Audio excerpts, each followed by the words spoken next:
সময় সময় মানুষের জীবনের একটি অমূল্য সম্পদ। এর শুরু কিংবা শেষ কিছুই নেই।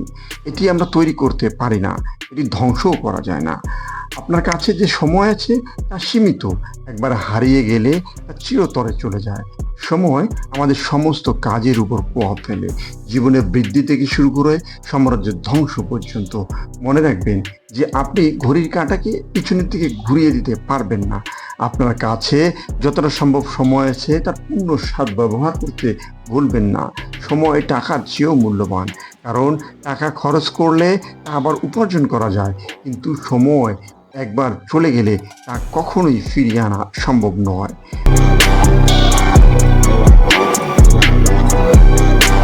মানুষের মস্তিষ্ক স্মৃতি ব্যবহার করে সময় ট্র্যাক করে। এমনি এটি এমন কিছু নয় যা দেখতে, স্পর্শ করতে বা স্বাদ নিতে পারা যায়, তবে আমরা এর উত্তরণ পরিমাপ করতে পারি।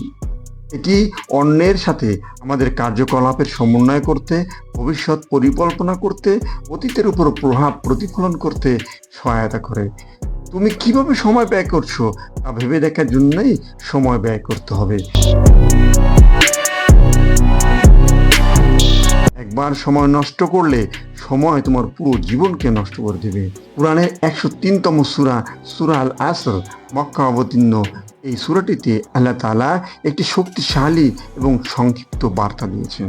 এটি সময়ের তাৎপর্য এবং পরকালে মানব জাতির সফলতা বা ব্যর্থতা, মানুষের একটি মূল্যবান সম্পদকে কিভাবে ব্যবহার করবে তার উপর জোর দেওয়া হয়েছে। আল্লাহ তাআলা বলেন, কসম সময়, নিশ্চয়ই মানুষ ক্ষতিগ্রস্ত, কিন্তু তারা নয় যারা বিশ্বাস স্থাপন করে এবং সৎকর্ম করে এবং পরস্পরকে তাগিদ করে সত্যের এবং তাগিদ করে সবরের। সাদাকাল্লাহুল মাওলানা আযীম।